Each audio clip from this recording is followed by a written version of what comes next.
Greetings and salutations, everybody. Big Box PC Game Collectors Group, Origin Museum, here to show you yet another untubbing. We got a big one today, folks. And there she is. Alright. This is one of my largest tubs. What do we got in here? Mint sealed Strike Commander. Original release, including the Origin Effects screensaver. Mint sealed Strike Commander Tactical Operations. This was the add-on disc for Strike Commander. Mint sealed copy of Knights of Legend. This is the Apple II release. First release, and it's in absolutely excellent shape. Mint sealed copy of Ogre. This is a PC release. IBM PC and PC Junior. It is sealed, but it's got a tiny bit of compression on it, but it's close to perfect. Apple II version of Ring Quest, mint sealed. This is one of Origin's only text adventure games.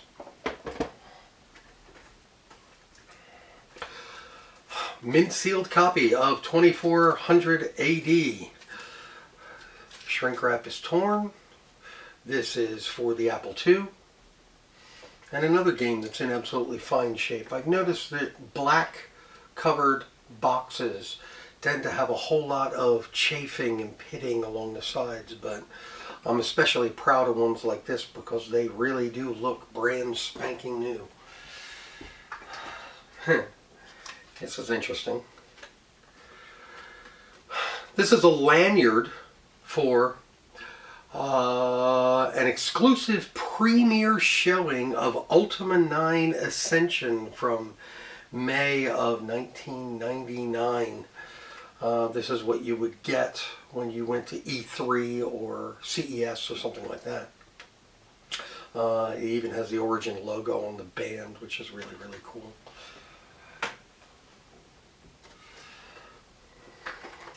IBM PC copy of Auto Duel, mint sealed.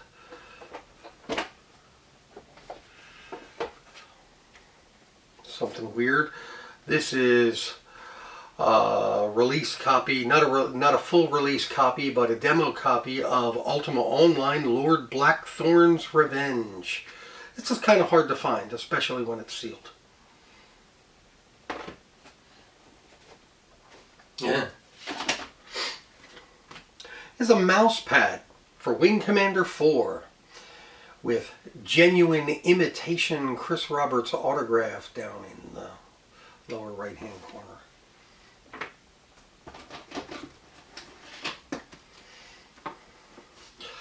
A mint sealed copy of Privateer 2 The Darkening. This is the gatefold sleeve version, the first release, and you got a $10 instant rebate on Wing Commander 4 when you bought this. Alright, we're just going to keep going. Now, this is what I believe to be a Chinese release of Strike Commander from a company called Soft World. And they came with these sleeves. They didn't have like a regular box. Soft World made standard boxes and then created sleeves over top of them. This is a 5 1/4 inch version, and it's for the IBM PC.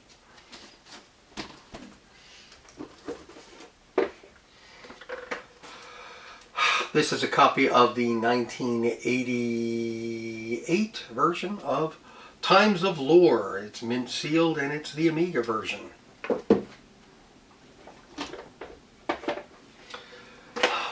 We have a mint sealed copy of Windwalker. It's about 1988, I believe. And I can't even tell what kind it is. It's the Commodore 64 release. 64 128.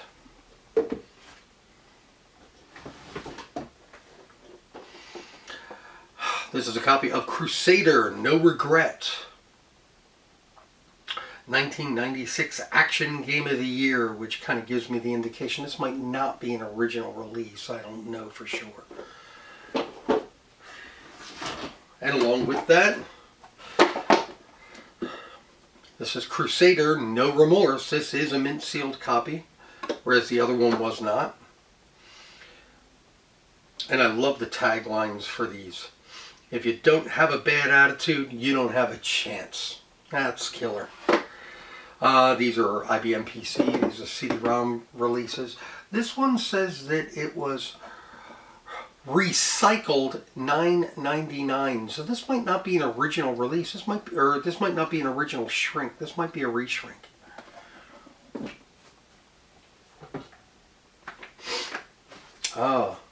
A mint sealed copy of Origins Tangled Tales. This was about a wizard's apprentice. This is a hard one to find, actually. And this is the IBM release of the game.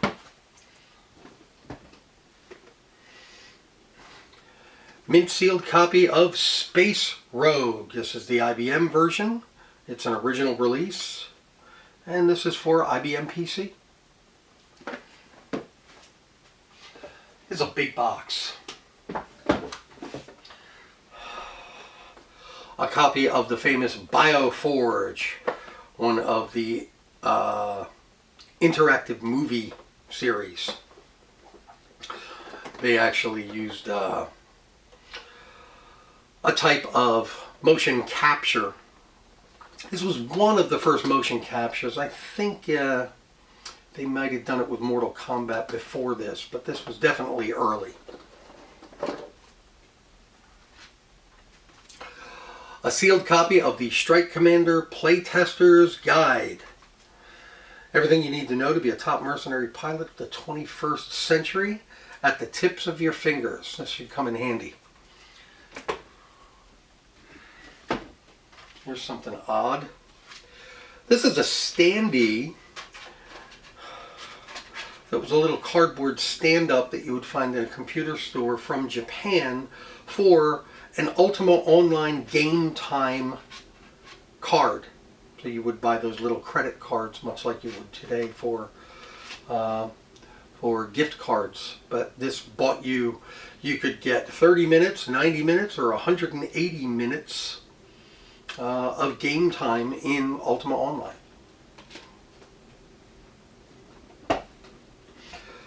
A copy of Wing Commander Prophecy. This is mint sealed as well. This is that gatefold sleeve. It's not in shrink, but I always loved that little Velcro tab that would keep it closed. Put that over with the paper.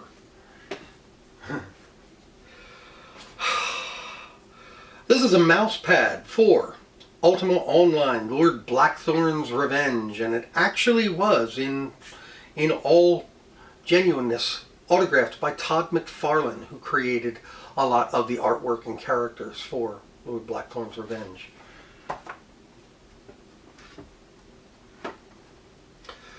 This is a compilation of Wing Commander and Ultima 6 on CD-ROM. This is mint sealed. It's an IBM version. 2 award-winning titles from Computer Gaming World's Hall of Fame. Wow, there's no bottom to this box. This is an original mint sealed copy of the first Wing Commander. And the reason I know that is because it actually has a little label on here. It has a sticker on the outside of the plastic that actually says, "What you see is what you play." Wing Commander was so impressive in its graphics fortitude in 1990 that they had to use that as an advertising point. Advanced gameplay with expanded memory.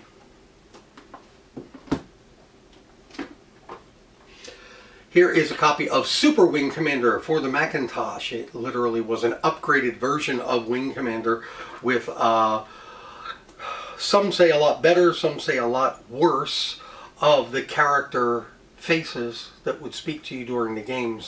And this had full sound, if I'm not mistaken. So the characters would actually talk to you instead of just text. The voice acting was absolutely terrible, but it was still a great game. Sold a lot for the Mac. Here is a mint shrinked copy of Wing Commander 2. This is definitely the first release on 3.5 inch. And this is absolutely beautiful. This is one of the first games that I played on IBM.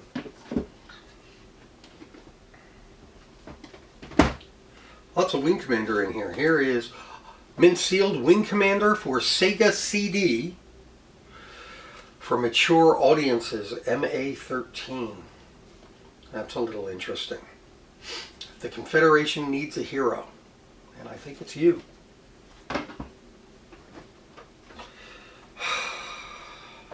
Mint sealed copy of Wing Commander for the Super Nintendo.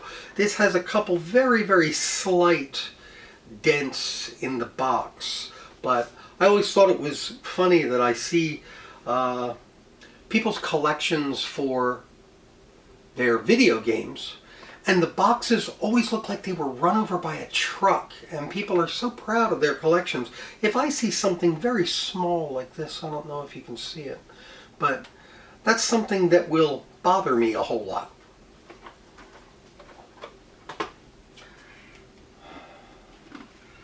Let's just dig down hard right now.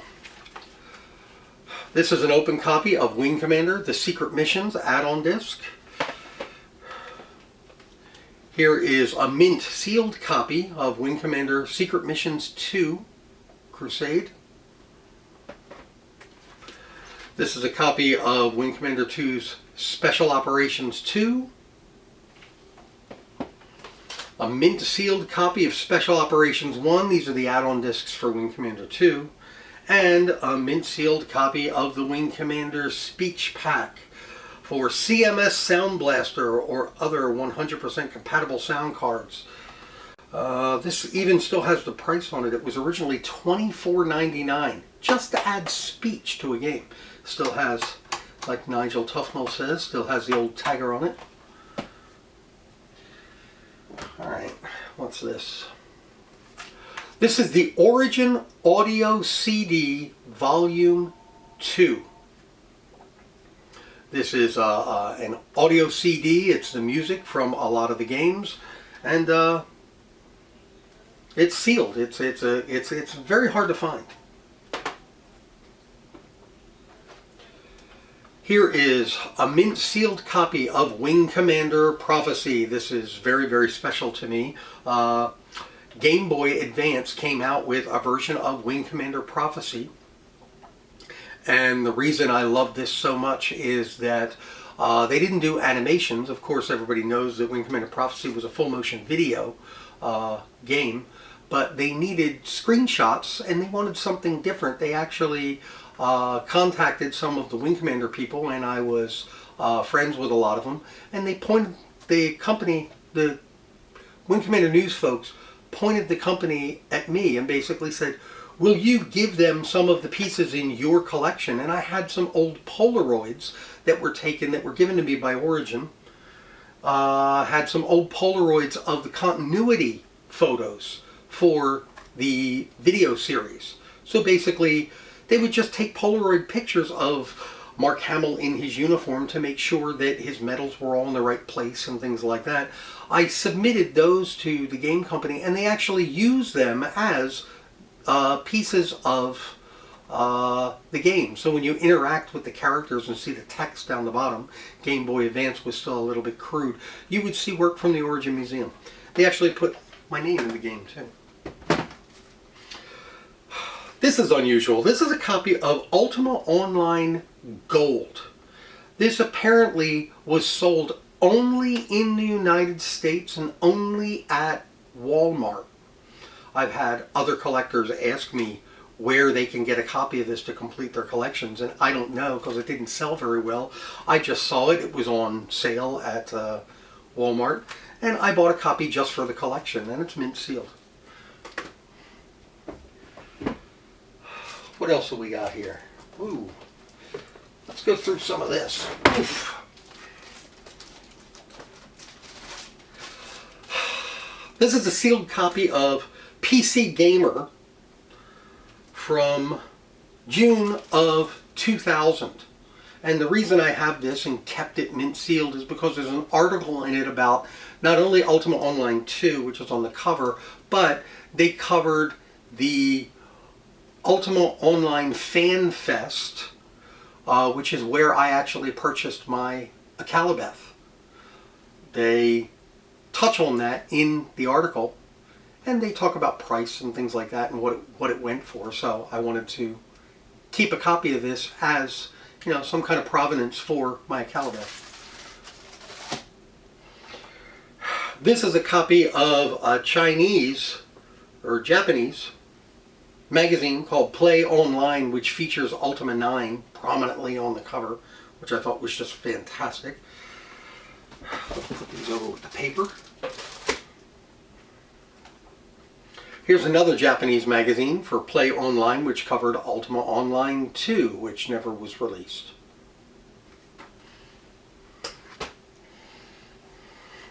Here is a Chinese magazine, and I don't know the name of it. Oh, it's Software Magazine Monthly. And this featured Richard Garriott on the cover in his infamous Britannia Manor Fireball pick. But they kept, I got it tagged here. Huh. There's information on Quake in this. Just lots of really cool information. These magazines are fantastic to go through. So they say something about Origin, and that's a photograph that I've never seen before. That's a terrific shot of Richard in front of the Origin building.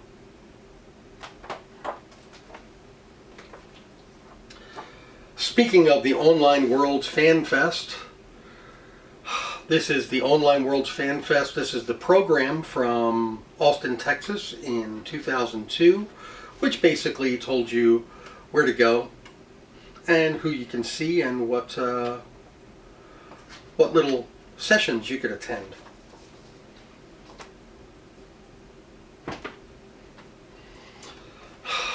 This is a mint sealed copy of Privateer Righteous Fire, the add-on disc to Privateer. This is pretty hard to get in the box, and to find it mint sealed is really, really rare. Here's a copy of Wing Commander Privateer Speech Pack, and it is sealed, but it's a little compressed, and this one's relatively easy to find, but mint sealed is nice to have.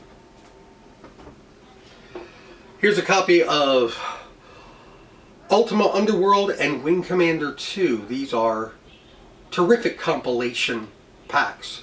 I love that they started putting things together and would resell the games once they started to get maybe a little bit stale on the store shelves. But you could get a 2-for-1 deal, basically. And this is the CD-ROM edition, which was relatively new at that time. I'm almost not going to be able to see it. Alright, this is a mint sealed copy of Wing Commander Academy.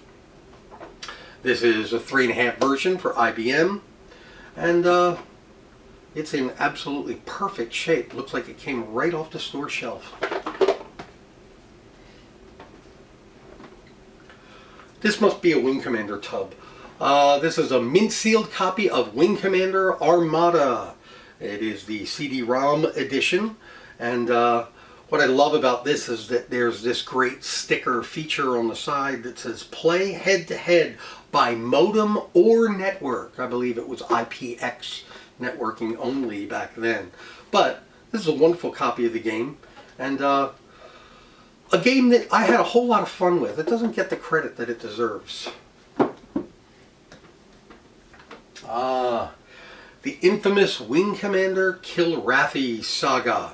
This is a compilation of Wing Commanders 1, 2, and 3 all in one box. It is modified to work on a Windows 95 system, which was a rarity. They put Wing Commander 1, 2, and 3 together in one box, enhanced some of the music, and worked on some of the speed settings for Wing Commander 1 because in 1995 or after, Wing Commander would run way too fast on original machines. So they worked out the clock speed to get Wing Commander to run at an acceptable frame rate.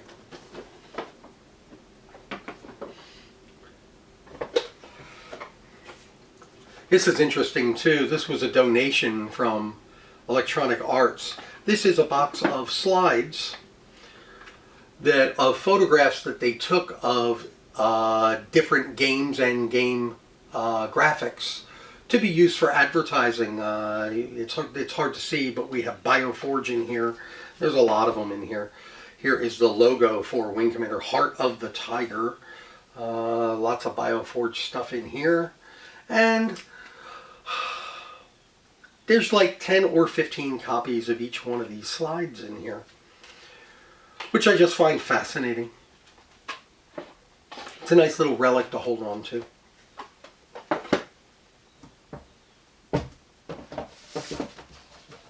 Here's some more advertising. This is just various stuff. Here is the Ultima Online Renaissance promo folder. It's actually not a folder, it's a brochure. The Foremost Internet Virtual World. So this is about 1998, 1999. And they still use the Are You With Us logo, which was kind of ripped off by other companies later on. And it just talks about Ultima Online. And one of the most fascinating things is they apparently did interviews with people and talked about their real life personas as well as their Ultima Online personas. So you get to compare and contrast, because this was a very, very new thing back then.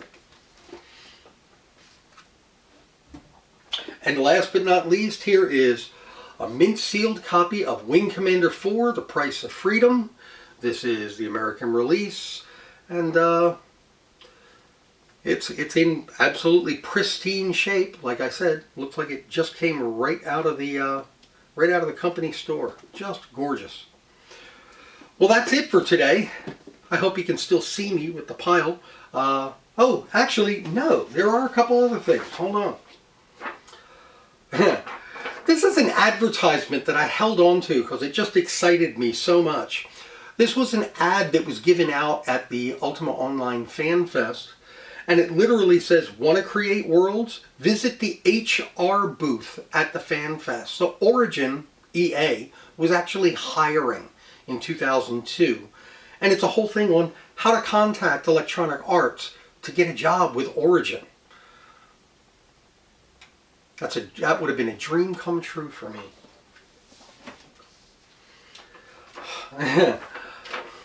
This is an old printout that I have of how excited I was when I won my copy of Ultima Escape from Mount Drash. I actually printed out the eBay auction results, and this auction result, this was actually done, I'm trying to find the date that I purchased it, October 4th of 2003 is apparently when I won the infamous Escape from Mount Drash. It was just a cassette. And you know what? If you want to know how much I paid for my copy of Ultima Escape from Mount Drash, throw an email in the comments and I'll tell you. And here's the last but not least. This is a brochure for Origin and We Create Worlds.